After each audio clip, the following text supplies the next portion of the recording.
मैं सबसे पहले तमाम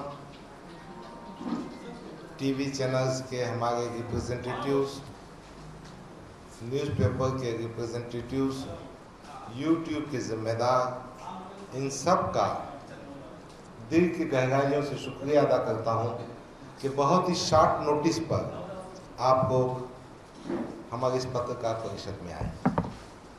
बहुत दिनों से बीच में मुझे फ़ोन आ गए थे, डॉक्टर साहब क्या चल रहा है। अब चूंकि हमने कुछ फैसला किया है, ये फैसला हम आप तक पहुंचाना चाहते हैं।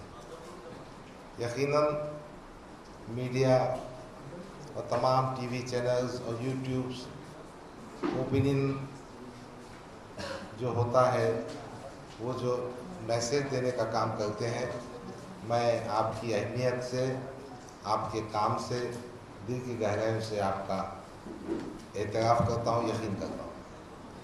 दोस्तों, मैंने आपको इसलिए दावत दी कि आज ही मैंने मजलिस इत्तेहाद मुस्लिमीन की जो महाराष्ट्र की कारगुजार पोस्ट थी, उसका इस्तीफ़ा दे दिया है।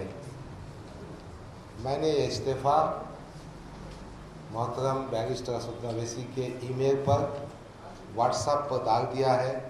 अब हमारा मजलिस से रिश्ता टूट गया है।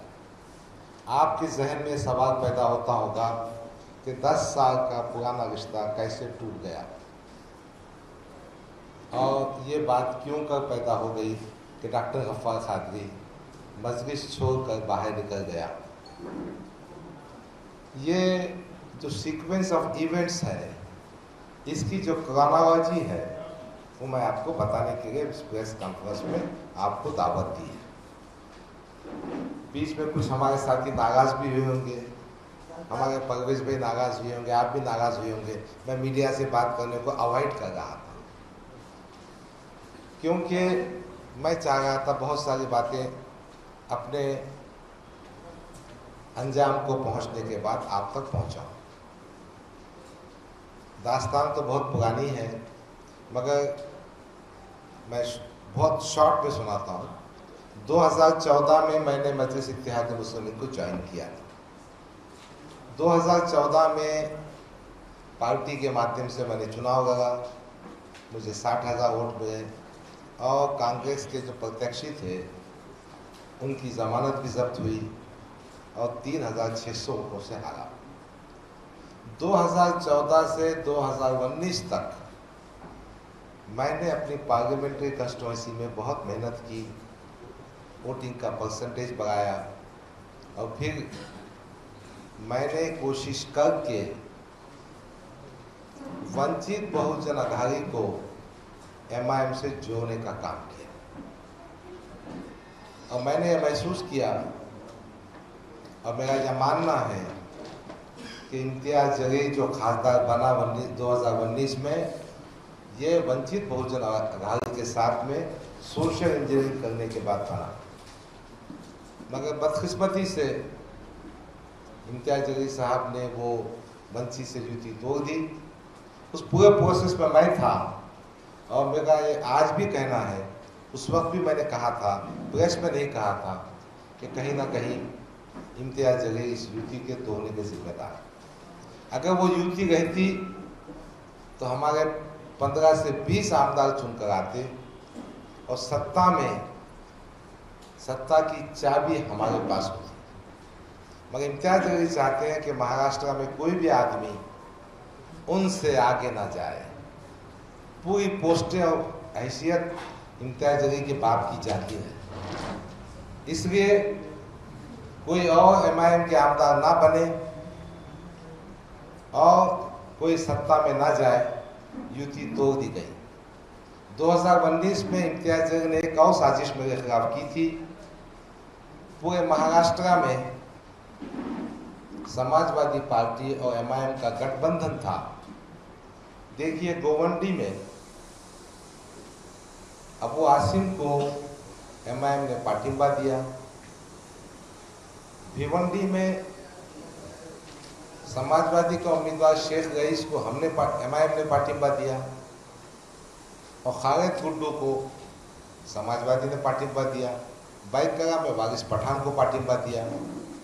उस बीच मैंने बैरिस्टर असदुद्दीन अवैसी साहब से कहा था कि मुझे डर है कि यहाँ पर समाजवादी का कैंडिडेट आएगा, क्योंकि ये बात मुझे आसिम विखाल साहब आप पूछ सकते हैं, उन्होंने मुझे फ़ोन करके बताई। आसिम विखाल साहब ने कहा था कि डॉक्टर साहब, अगर बैरिस्टर असदुद्दीन अवैसी साहब मुझसे कहते हैं तो मैं समाजवादी का कैंडिडेट आने नहीं दूंगा, आपको पार्टिंबा दिलवाऊंगा। मैंने किसी 1 मिनट ज़ाया किए बगैर बैरिस्टर असदुद्दीन अवैसी साहब को फ़ोन किया। शाम का वक्त था, 10 बजे के आसपास का। उन्होंने कहा, इम्तियाज़ जलील साहब बम्बई में बैठे हैं और वो पार्टी का समझौता कर गए हैं, औरंगाबाद में कैंडिडेट नहीं आएगा, आपको परेशान होने की ज़रूरत नहीं। उन्होंने ये काम किया, किसी ना किसी तरह से समाजवादी का कैंडिडेट हमारे हल्के में आया। फिर उसी ज़माने में इम्तियाज़ जलील ने हमारे मशरक़ी हल्के की बॉडी इंतखाबात के ऐन वक्त पर महाराष्ट्र का सदर बनने के बाद डिसॉल्व कर दी थी। ये सब चीज़ें मेरे जहन में थी। मैं थोड़ा इन तमाम बातों को असद साहब को सुनाया। उसी ज़माने में असद साहब ने मुझसे कहा, ठीक है, जो हो गया उसको हम दुरुस्त करेंगे, और मुझे महाराष्ट्र का कारगुजार सदर बनाया। 2019 से 24 तक मैंने महाराष्ट्र में इस बात की कोशिश की कि मजलिस की दावत को प्रचार किया जाए, प्रसार किया जाए। जहाँ जहाँ दंगे फसाद हुए वहाँ पहुँचा। मैंने जहाँ से हो सके अपनी जेब से मदद की। कोविड का ज़माना आ गया, उस ज़माने भी आप पत्रकार को गवाह है, मैंने पार्टी के नाम पे बहुत कुछ काम किया। मैंने पार्टी को मजबूत करने का काम किया। और हाइट तो ये है, जब असद साहब पार्लियामेंट के चुनाव प्रचार में यहाँ आए थे तो उन्होंने ये जो विवांता होटल है वहाँ मुझसे कहा था कि डॉक्टर साहब, हम मशरक़ी हल्के असेंबली से आपको ना सिर्फ उम्मीदवार बनाएंगे बल्कि आपको किस तरह से जीत को यकीनी बनाया वो देखेंगे, और मशरक़ी हल्के असेंबली की सीट आपको गिफ्ट में देंगे।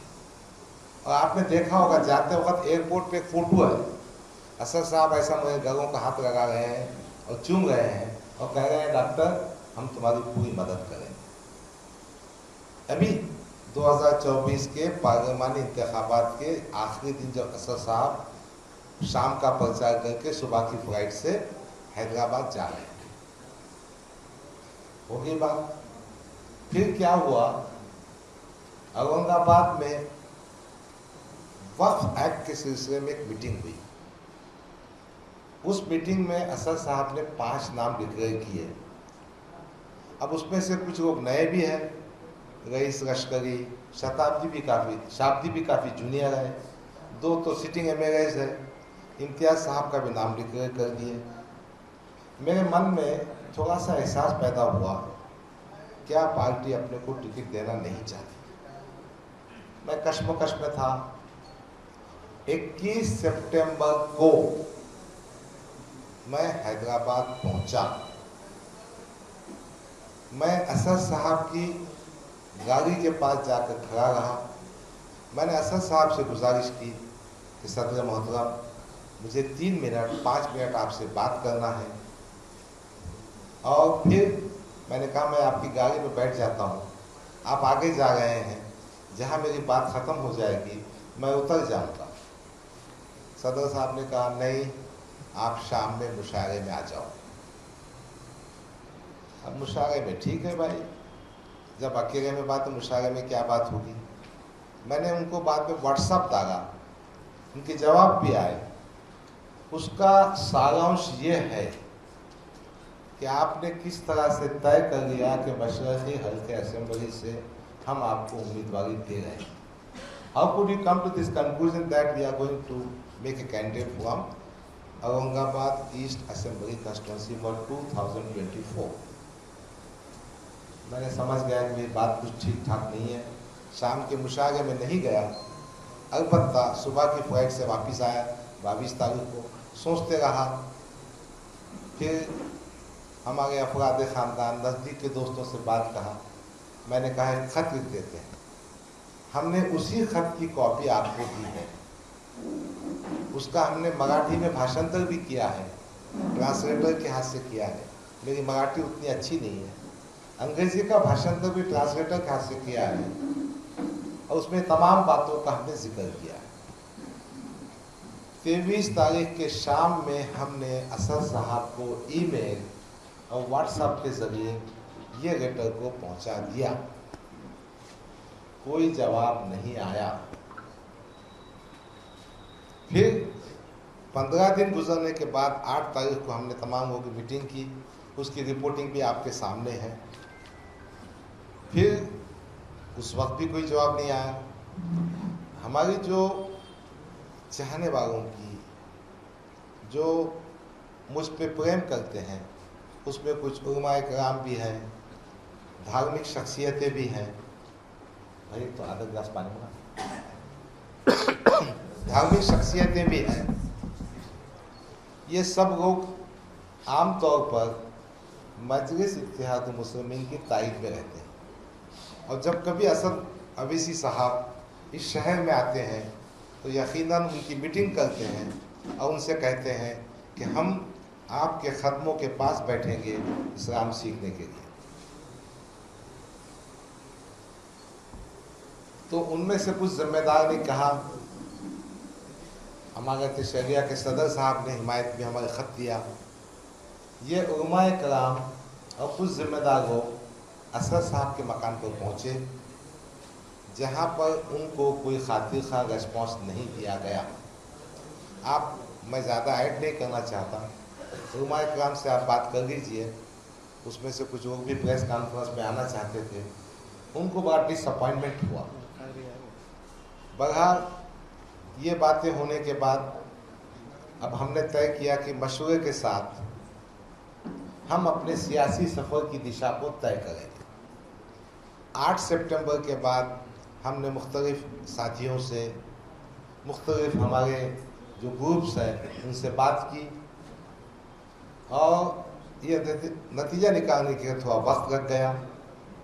फिर हमने तय किया कि मजलिस इत्तेहाद मुस्लिमीन से अपने को दस्तबरदार हो जाना चाहिए, उससे अपने को राजीनामा दे देना चाहिए। और फिर हमने आज राजीनामा असद अवीसी साहब को भेज दिया है, उनको मिल गया है ईमेल के ज़रिए से, व्हाट्सएप के ज़रिए से। मैं आपको ये बताने के लिए हुआ हूँ, यकीनन ये बहुत दुख की बात है कि 10 साल से पार्टी के लिए कुर्बानियाँ देने वाले आदमी, खिदमात देने भी आदमी, पैसे खर्चने वाले आदमी, अपने बाल बच्चों को, ख़ानदान को नज़रअंदाज करते हुए पार्टी के आदमी को असद साहब 5 मिनट का वक्त भी नहीं दे सके। और 2019 से 2024 तक इम्तियाज़ जलील, 2014 से 2019 तक इम्तियाज़ जलील मुसलसिल हमारे खिलाफ साजिशें करते रहे कि किस तरह से हमारा सियासी नुकसान हो। इस पस मंज़र में मुझे ये इस्तीफ़ा भेजना पड़ा। ये बैकग्राउंड है, मैंने इस्तीफ़ा भेज दिया है और हमने आगे के सियासी सफ़र भी तय के बारे में भी तय किया है, डिसाइड किया है। वो भी बातें 2-3 दिन में आप तक पहुंचा दूंगा, ताकि जब चीज़ें मैच्योर हो जाती हैं, ताकि जब चीज़ें फाइनल हो जाती हैं तो उसके बताने में मज़ा है। वक्त से पहले बताने में कोई मज़ा नहीं है। मैं कांग्रेस हाईकमान के ज़िम्मेदारों से कांटेक्ट में हूँ, क्योंकि मशरक़ी हल्के असेंबली की सीट कांग्रेस के कोटे में आती है, जो महाविकास अघाड़ी का एक अंग है, एक हिस्सा है। बगैर बहुत सारी डेवलपमेंट होंगे। मेरे पास पूरे महाराष्ट्र से पार्टी के पदाधिकारियों का, पार्टी के फोन है। अभी अभी नांदेड़ से फिरोज गागा जो मराठवाड़े के अध्यक्ष हैं, एक माजिद बशीर साहब जो मराठवाड़े के सेक्रेटरी हैं, हमारे नागपुर के साथी हैं, हमारे विदर्भ के साथी हैं, मुख्तलिफ ज़िलों के साथी हैं, वो सब कह रहे हैं कि डॉक्टर साहब आपके साथ हम भी पार्टी छोड़ना चाहते हैं। आप जानते हैं आज से इलेक्शन के फॉर्म के भरने का टाइम शुरू हो गया है, टाइम बहुत कम है।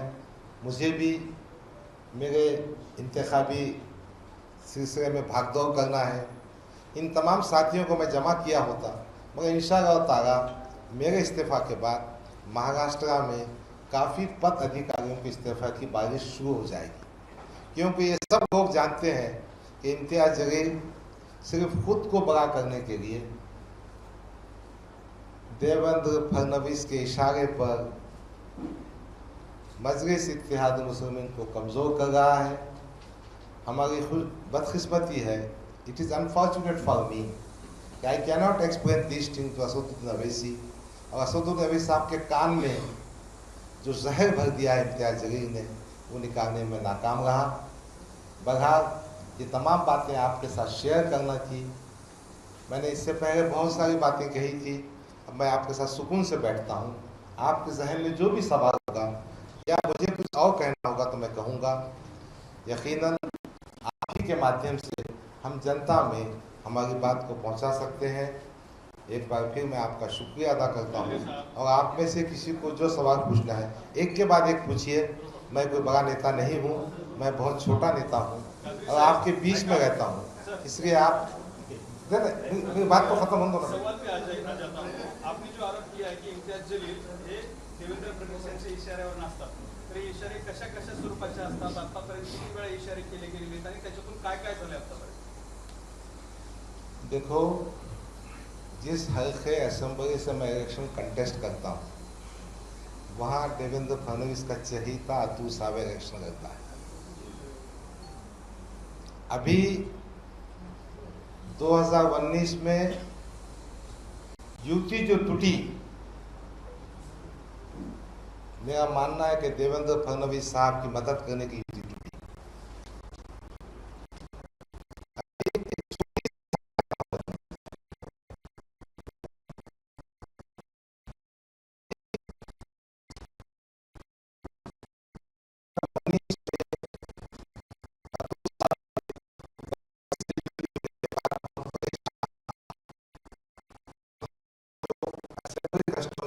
जो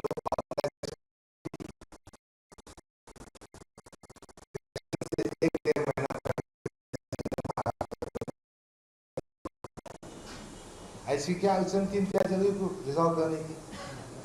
सियासत हमको भी समझती ना भाई। और पूरे महाराष्ट्र में समाजवादी की युति होती, और महाराष्ट्र में होने के बाद औरंगाबाद में करीम कुरैशी उम्मीदवार बन के आता, और उसके आगे पूरे कारपोरेटर्स को भी उन्होंने मेरे खिलाफ लगाया। वो बेचारों का बहुत हक मांगा सो है उसने, 92 के इलेक्शन में पैसे दिया, पैसे दिया नहीं उनको, बड़ा बहुत सारी बातें हैं, मगर ये चीज़ें तो अपने सामने है ना, घटनाक्रम। और उसके आगे सुनो ना मेरी बात, अभी बात कंप्लीट तो दो। अभी एक ही आदमी सब सवाल करेगा तो मुश्किल हो जाएगा ना, मैं जवाब तो दे दो मुझे। अभी देखो ना, मशरक़ी हल्के असेंबली में पार्लियामेंट में 89,000 वोट MIM को मिले। अब हमको टिकट नहीं देने का मतलब असद साहब को इस बात पे तैयार करने का गफ्फार कादरी को मशरक़ी हल्के से टिकट ना दिया जाए। क्या वजह है भाई? वजह सिर्फ इतनी है कि एक सक्षम ताकतवर उम्मीदवार या तो ना आए, या तो उनकी खुद की नीयत थी कि मैं वहाँ आ जाऊँ। अभी तो मेरा मानना यह है कि MIM, ये तो उनका डिसीजन है, एक कमज़ोर कैंडिडेट देना चाहती है ताकि कहीं ना कहीं अतुल सावे की मदद हो। अभी मैं आपको छोटी सी मिसाल देता हूँ। चांदीवली में आरिफ नसीम खान के खिलाफ इमरान कुरैशी को खड़े करे, 800 वोट गया, आरिफ नसीम खान 399 वोट से हारा।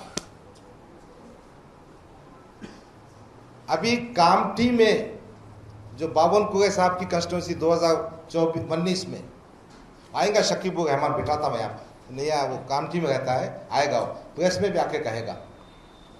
इम्तियाज जलील जबरदस्ती टिकट दिया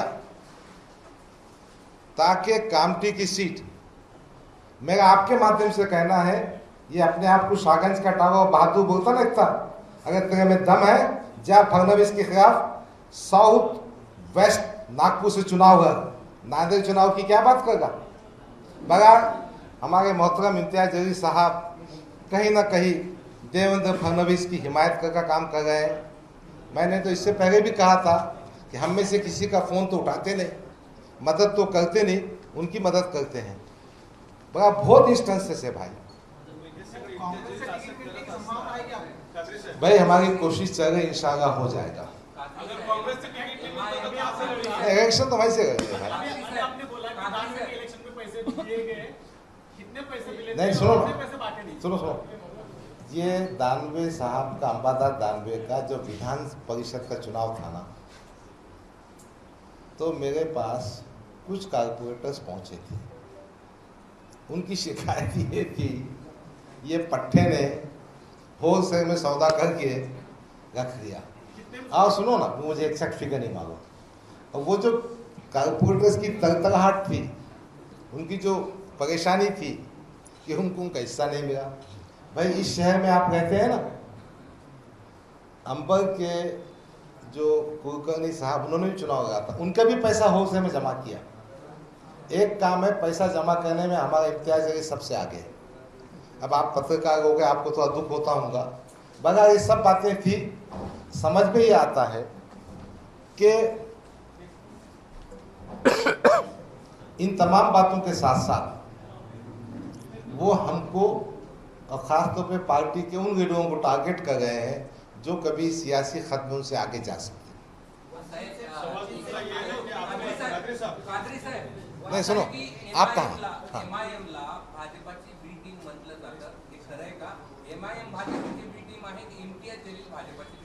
इम्तियाज जलील रिस्पॉन्सिबल है, इम्तियाज जलील मैन्युपुलेटर है, इम्तियाज जलील कॉन्स्पिरेटर है, इम्तियाज जलील चीटर है। अभी तो आन दो स्टेज, अभी चुनाव तो हो दो शुरू, अभी भी सिवाय सेटिंग के कोई काम ही नहीं है भाई। अभी एक भाई की बात सुन रहा हूँ पहले, ठीक है ऐकून घ्या, तिकीट एक सेकंडरी विषय है। आदमी का आत्मसम्मान, क्या बोलते हैं, सेल्फ रेस्पेक्ट, उर्दू में कहते हैं इज्जत करना बहुत अहम है। मेरा बेटा मेरे बाजू बैठा है, कभी पॉलिटिक्स में मैं आता नहीं, वो इम्तियाज जलील का अपना स्टाइल है बेटे भाई को आने का। मेरा दामाद मेरे बाजू बैठा है, डॉक्टर उमर खादरी है, ये प्रोफेसर ऑफ मेडिसिन है। इनको भी इम्तियाज जलील ने अपने कारपोरेटर के जरिए तकलीफ दी थी। मेरा बेटा पॉलिटिक्स में आना भी नहीं चाहता, पॉलिटिक्स में है भी नहीं। उसने मुझसे कहा अब्बा जी, इतनी जिल्लत और बेइज्जती बर्दाश्त करने के बाद भी आप उस पार्टी में रहते थे। अगर असदुल नबी साहब हमारी बात सुन के रहते और हमारे जो ग्रीवेंसेस है उसको एड्रेस करते तो शायद ये नौबत नहीं आती। आपके पास जो सवाल है कि टिकट नहीं मिला इसलिए एमआईएम के खिलाफ गए, देखिए मैंने एमआईएम का फॉर्म भी नहीं भरा, मैंने टिकट की मांगनी भी नहीं की। मेरा असल विश्वास ये है कि जब महाराष्ट्र के वर्किंग प्रेसिडेंट को आप 5 मिनट वक्त नहीं देते तो जो पद अधिकारी जिनको मैंने नॉमिनेट किया है उनकी हालत क्या होगी। अगर सबकी किस्मतों का फैसला इम्तियाज जलील कर रहा है तो जो मेहनती, वफादार, ईमानदार लोग पार्टी में आए हैं उनका क्या होगा। मैंने कई लोगों को जोड़ा, मैंने उनको साथ में लेके आया। अब इनकी हालत ऐसी है कि बैरिस्टर साहब हमको 3 मिनट की बात नहीं करते, तो मैं क्या दिला सकूंगा। टिकट तो छोटी चीज है, मैं समझता हूँ आमदार बनना नहीं बनना वो किस्मत की बात है। ऐसे वैसे कैसे कैसे हो जाते और कैसे कैसे ऐसे वैसे हो जाते, उसकी बात मत कीजिए। बुढ़ी चोर भी, चिंदी चोर भी, कुछ भी हो जाते, टिकट की कोई बात नहीं है। अल्लाह ताला ने मुझे बहुत इज्जत दी है, इंशाअल्लाह ताला मैं अपने विखाल को, अपनी इज्जत को ज्या त्या पद्धतीने पत्रामध्ये तुम्ही तिकडे तक्रार सांगितलं की कशा पद्धतीने तुम्हाला ओबीसी साहेबांनी भेट दिली नाही, एक प्रकारे अपमानित केलं. 10 वर्ष झालं तुम्ही मुस्लिम समाजासाठी एमआयएम साठी इथं काम करत होता. अशा पद्धतीनं जे अवमानित केलं जातं, मराठवाड्यातल्या मुस्लिम समाजाचा अपमान आहे का? आहे ना. तुम्ही याचा प्रतिसाद निवडणुकीमध्ये पाहू शकतात. आता मी तुम्हाला सांगतो, एमआयएमला जे मानणारा गट आहे तो आहे 18 to 30 इयर्स, ज्यांची वय 18 ते 30 वर्षापासून. मी एक ऑफिस उघडलेलं आहे मदनी चौकवर, छोटू चौश कंपाउंडवर. 100-150 ये नौजवान बच्चे आ गए भाई. मैं नवाबपुर में सिर्फ चाय पीने गया तो 150-200 बच्चे जमा हो गए. होटल में गए तो होटल की चाय ख़त्म हो गई. अभी मेरे पास मुस्तकिल फ़ोन है. मैं दिल्ली में गया था, अब चूँकि अपने को सियासी तौर पे कुछ चीज़ें तय करना है, यहाँ नहीं था. आज सुबह की फ्लाइट से ही वापस आया. तो बहरहाल ये बच्चों के इतने फ़ोन हैं. अच्छा, वो सब जानते. देखो, इमोशनली एक स्टेज तक आप उनको अपने साथ में ले जा सकते हैं, मगर मेरा ऐसा मानना है कि आज के जो नौजवान हैं वो कहीं ना कहीं चीज़ों को समझ गए हैं और वो बड़ा गट अपने साथ में खड़ा हुआ है. उन्होंने यहाँ तक कहा, भाई सुनो, तुम अपक्ष खड़ो, कोई भी पार्टी से खड़ो, हम तुम्हारा साथ देंगे. पहला पत्र इम्तियाज जलील जो लिखा था प्रकाश अंबेडकर को, उसकी कॉपी मेरे पास है. एक मिनट में बात कंप्लीट करता हूँ. वो वंचित की पहली मीटिंग असदुद्दीन अवैसी साहब के साथ में कुछ 25-26 जून 2019 को उनके बंगले पर दिल्ली में हुई. मैं, इम्तियाज जलील, प्रकाश अंबेडकर, असद साहब, 4 ही आदमी थे. उन्होंने कहा सीटों के बारे में इम्तियाज जलील खत लिखेंगे. प्रकाश अंबेडकर का जो मुकाम है हमारे मेरे दिल में, मैं उनको आज भी बहुत बड़ा नेता, बहुत बड़ा मानता हूँ. एक तो प्रकाश अंबेडकर साहब बाबा साहब के नातों और वैचारिक तौर पे बहुत मैच्योर आदमी है. अब चूंकि उस दिन तय पाया था तो इम्तियाज जलील जो खत लिखा, चुन के आने तक तो बोलता था प्रकाश साहब मैं आपका हाथ पकड़ के जाऊंगा. प्रकाश अंबेडकर हमारे नेता है. प्रकाश अंबेडकर की वजह से 1,50,000 वोट मिले. लिखता उन्हें, डियर प्रकाश अंबेडकर. पहला एड्रेस डियर प्रकाश. मैंने मुझसे बोले, how he is addressing to me. और पहले ही खत में कहा कि हमको 125 सीट होना चाहिए. बगा प्रकाश भाई से जिस तरह से ट्रीटमेंट किया गया, क्या होता है आदमी को, जब आप बहुत बड़ा भाई, आप गोद में उठा गए. इम्तियाज जलील साहब उनकी तारीफ में, और जैसे ही अपना काम निकल गया, तुम कौन मैं कौन. आप देखो ना, 19 से 24 तक कभी इम्तियाज जलील ने अपनी स्पीच में कहा कि वंचित का मेरे पे एहसान है, वंचित की वजह से मैं मेरा पागल बना. बताओ एक स्पीच, बताओ ना एक स्पीच तो भी. यानी एहसान फरामोश है. मगर इतनी बात है, जहाँ पॉलिटिकल जरूरत पड़ती ना, बराबर जाके घुटने टेकता पाँव पड़ता.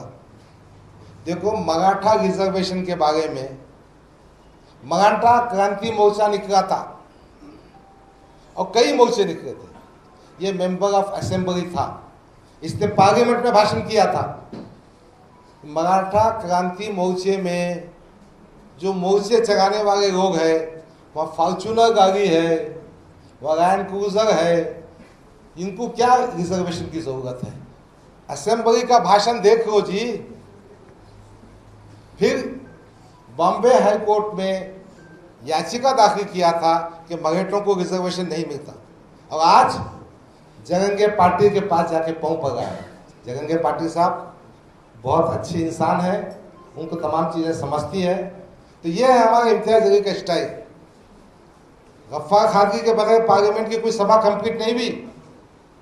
मुझे भी भाषण करना पड़ता था. सीने पे पत्थर रखकर मैंने इसकी तारीफ में भाषण किया. तो प्रकाश अंबेडकर की जो वंचित की आप बात कर रहे हैं ना, उसका जिम्मेदार इम्तियाज जलील. सर, मेरा एक सवाल ऐसा है कि जब 21 तारीख को आप हैदराबाद गए थे, और आपको सारी बातें समझ में आ गई होंगी कि आप मुझे जो तो टिकट नहीं मिलने वाला, लेकिन उसके बाद में आपने 1 महीना क्यों लिए? आज 31 अक्टूबर है। देखो भाई, सियासी तौर पर मैं अकेला नहीं हूँ। ये जितने लोग यहाँ खड़े हैं ना, इनको प्रेस कॉन्फ्रेंस का मैंने नहीं बताया था, मगर सब जमा हो गए हैं। मेरा फोन कॉल ऐसा है कि मैं कल रात में 1 मिनट भी नहीं सो पाया। मैं 2 बजे तक 2 बजे सोया, 4:30 बजे उठा। तो आप ये समझ लीजिए कि मुझे कोई भी सियासी फैसला करना है तो मैं अपने साथियों पर भरोसा करूँ। इन्हीं साथियों ने मुझे आईजे टीम है एक, वो आईजे टीम की मुखालफत के बावजूद 80,000 वोट दिए थे। तो मैं इनका मखलूस हूँ और कोई भी फैसला करने के लिए सबका जो स्टेक होल्डर्स हैं उनसे मशवरा करना ज़रूरी था। नतीजे हो चुके हैं और दूसरे भी जो रास्ते थे वो भी तय हो चुके हैं और हमने पार्टी के जिम्मेदारों को थोड़ा वक्त दिया ताकि कुछ फैसला कर सके, मगर नहीं हुआ, इसलिए हमको स्टेज पे आना पड़ा। अब आप पूछिए। हाँ, मुंबई प्रेसिडेंट ने भी इस्तीफा दिया, अभी आप महाराष्ट्र प्रेसिडेंट इस्तीफा दे रहे हैं, कहीं ना कहीं मुस्लिम लीडरशिप खत्म करने का ये काम है। देखिए, बम्बई का तो बहुत खास मामला है। बच्चे ने बहुत अच्छी सवाल बोला। इम्तियाज जलील साहब ने कहा एक आदमी 2 पोस्ट में नहीं रह सकता, बम्बई का प्रेसिडेंट एमएलए नहीं रह सकता। अभी तू क्या था? अभी क्या है? तू भी देना पोस्ट इस्तीफा। दूसरी बात, जिसको प्रेसिडेंट बना उसको टिकट भी दे। क्या लॉजिक है भाई? कहीं ना कहीं वजन और कहीं ना कहीं फडणवीस साहब का फोन, फडणवीस साहब की रहनुमाई में पार्टी चलाई जा रही है। देखो, फैयाज खान पे क्या था?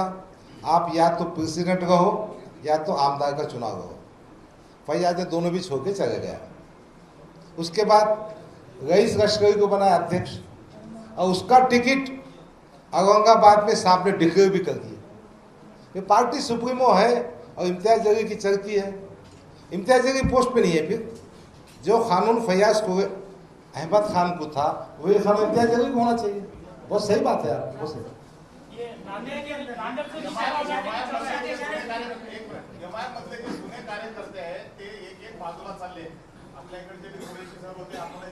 नहीं सर, मैं समझ, फिर से बोलो, फिर से बोलो।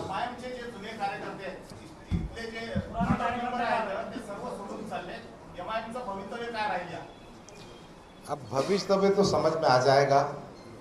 पहली बात तो जो सोशल इंजीनियरिंग है जो 2019 में हमने की थी उसको नकार दिया। भविष्य यह है कि 2024 के पार्लियामेंट चुनाव तक इम्तियाज जलील ने कभी मुसलमान की बात नहीं करी। आदर्श की टोपी, वो आदर्श के वास्ते वो बजाना कोशिश में रहे। मैं जैसी पार्लियामेंट इंतखाब हार गए, अब मुसलमानों की बात भी होगी, मुसलमानों का काम भी होगा। अब देखो ना, पैगंबर साहब की शान में जो गुस्ताखी हुई उसके वास्ते एक बड़ा रैली लेके जो पूरे भारत की न्यूज़ बनी, और उससे 2 दिन पहले संजय सिरसाट जो एकनाथ शिंदे की पार्टी का है, वो संजय सिरसाट जिसने कहा रामगिरी महाराज का बाल भी बीका नहीं होगा, उससे जाके गले मिल गए, मिठाई खिला गए और ऐसा गले मिल गए।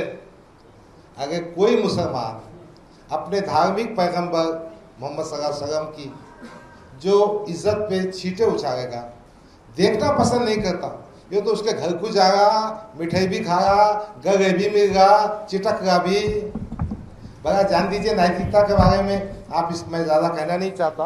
अभी इंतखाबात जब आएंगे तो बहुत सारी चीज़ें बताऊंगा ना। आप जो है तो कांग्रेस पार्टी से इससे लड़ रहे हैं और आपके जो है तो प्रकाश अम्बेडकर साहब से भी ताल्लुकात बहुत अच्छे हैं, आप उनकी इज्जत करते हैं, तो क्या वो आपका सपोर्ट करेगी?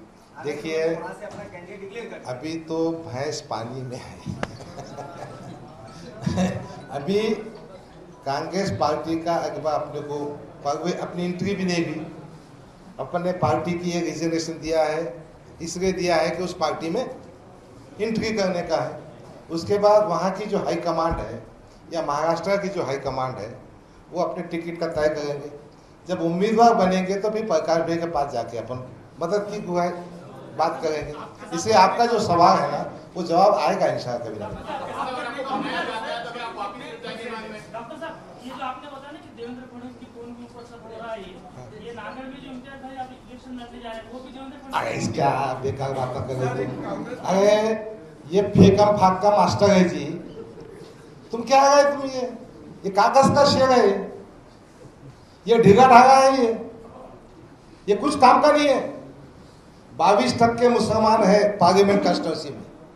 देखो हकीकत यह है कि ये देश में राजनीति समाजों के समीकरण पे चलती है। 22% पे तुम खासदार बनना चाह रहे, 13%, 14% जो वंचित था उसको हटा दिए और फिर बोलते एक मुस्लिम एमपी को ऐसा हो गया। यानी मुसलमानों में सिर्फ एक ही एमपी मुसलमान का है, बाकी जो मुसलमान के लीडर है वो मुसलमान है कि नहीं, उसमें क्वेश्चन मार्क है। नांदेड़ का जो तुम बात कर रहे हैं ना वो डराने के वास्ते है। मुझे तो यहाँ तक रिपोर्ट मिली है वो डरा इस वास्ते जा रहा है कि कांग्रेस पार्टी पे प्रेशर आया जाए कि गफ्फार खातिर को पार्टी में ना लिया जाए।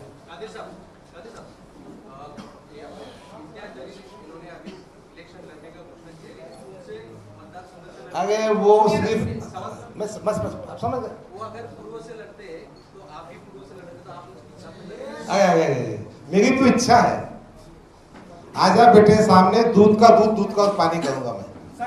अब सुनो, मैं आपके माध्यम से कहना चाह रहा हूँ कि इम्तियाज जलील साहब आ जाइए हमारे बच्चे के कहते हैं। वो असल में खामोश इस वास्ते बैठे कि कौन सी कंस्टिट्यूंसी सेफ है।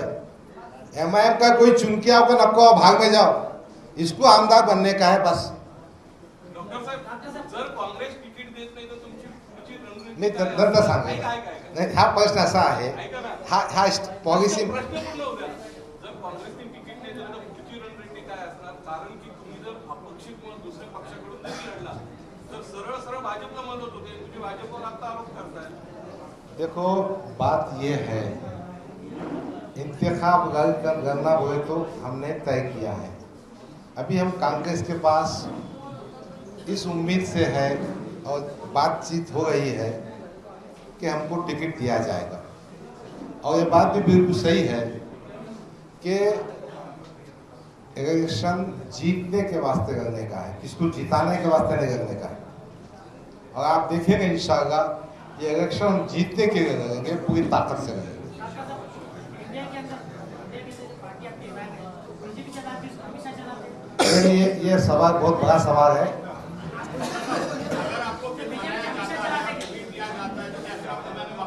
नहीं, नो, मैंने एप्लीकेशन नहीं दिया। मैंने आपसे आत्मसम्मान की बात कही, मैंने अपने सेल्फ रेस्पेक्ट की बात कही। इसलिए एमआईएम में जाने का, उनसे टिकट मांगने का, उनके साथ जाने की कोई इच्छा नहीं है और इंशाअल्लाह नहीं होगा। एबीपी माझा, उघडा डोळे बघा नीट।